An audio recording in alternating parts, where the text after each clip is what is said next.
Bonjour à tous et bienvenue dans l'épisode 1 de Buzz 360, l'émission qui fait le tour du net en 360 secondes. Et on commence tout de suite avec la télé connectée. M6 et TF1 attaquent. M6 propose dès samedi une programmation interactive exceptionnelle. La chaîne proposera la possibilité de décider en temps réel de la fin d'un épisode de la série Hawaii 5.0. Comment ? En votant sur le site de la chaîne, son application smartphone, Twitter ou Facebook.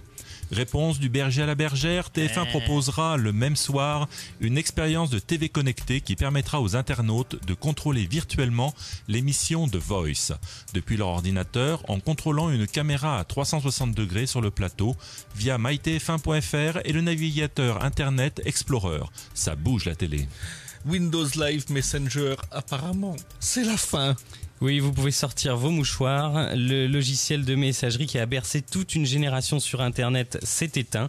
Depuis le 8 avril, les utilisateurs de MSN sont invités à basculer sur la nouvelle messagerie de Microsoft que vous connaissez tous, Skype. Si comme moi vous êtes nostalgique, eh bien vous allez voir la vidéo dans laquelle MSN Messenger vous fait ses adieux. C'est drôle et ça vous rappellera de bons souvenirs. C'est un drôle de nom, Bitcoin, une monnaie virtuelle qui apparemment s'arrache. Alors effectivement, une véritable frénésie qui met sous les projecteurs cette monnaie largement inconnue du public. Alors le Bitcoin, c'est quoi ? Déjà, c'est une monnaie virtuelle qui est née en 2009. L'objectif, c'est la création d'une monnaie échappant au contrôle des banques et des trésors nationaux. Alors, depuis le mardi 9 avril, la e-devise s'échangeait, écoutez bien, autour de 194 $, alors qu'elle en valait bien moins de 20 en janvier. Alors, la valeur totale de Bitcoin en circulation représente quelques 2 milliards de $, soit un doublement en quelques jours. Excellent. Eric, Feed, le réseau social qui monte. Effectivement, le nouveau réseau social Feed, P-H-2-E-D, qui fait fureur aux États-Unis, propose de monétiser, de protéger les contenus. Cette petite application qui est disponible sur iOS et bientôt, Dieu merci, sur Android, lancée en octobre dernier, s'est hissée en février au rang de première application sur l'App Store devant Facebook et Twitter. En quelques semaines, Feed a réussi à attirer plus d'1 million d'utilisateurs dans plus de 30 pays. À tester de toute urgence pour rester in the move. On enchaîne tout de suite avec l'actu locale. Alors, la 5e étape du tournoi Tahiti Nui Arena, Refresh Your Skill, se déroulera du 17 au 20 mai prochain.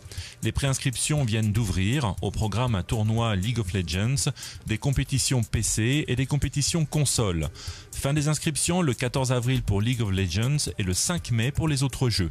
Le tournoi aura lieu au collège de Punaoya comme d'habitude.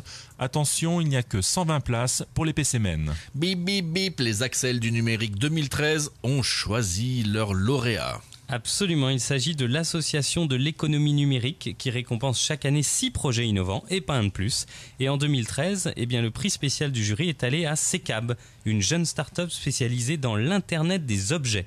Alors aujourd'hui, ça définit par exemple les imprimantes 3D et demain, ce sera la généralisation des objets connectés, une vraie révolution à arriver.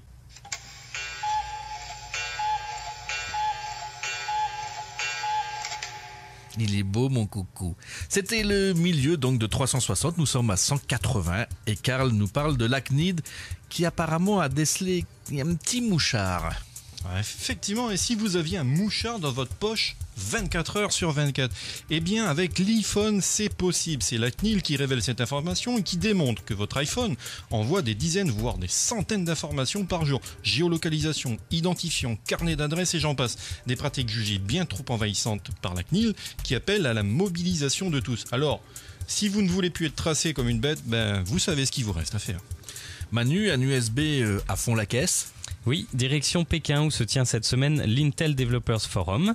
Et cette année, la star du forum, c'est une nouvelle norme USB qui nous promet un taux de transfert multiplié par 2 par rapport à l'actuel USB 3. Autrement dit, des taux de transfert de 10 gigabits contre 5 aujourd'hui. On attend ça avec impatience. C'est clair. Et si Facebook avait existé en 2014, Marc ? Léon Vivien est un poilu. Il a ouvert son compte Facebook en 1914 et il raconte au fil des jours sa vie de soldat. Le visiteur y découvre donc son histoire durant la Première Guerre mondiale. Une expérience inédite qui vient de mettre en place le musée de la Grande Guerre du Pays de Meaux avec la complicité de l'agence de communication DDB. Le profil de Léon Vivien est une bonne manière de feuilleter cette page d'histoire largement illustrée des archives du musée. Même les commentaires sont datés, le choix du vocabulaire et des tournures de phrases sont fidèles à l'époque. J'aime bien les commentaires datés, ça me plaît beaucoup. L'appli de la semaine, Manu. Eh bien, ce sera l'appli de la Croix-Rouge qui s'appelle l'appli qui sauve. On en reparlera très rapidement, mais je vous invite d'ores et déjà à aller la télécharger. Tout à fait, le Buzz 360, le tour du net, c'est pas tout à fait fini puisque maintenant nous avons le focus de Manu.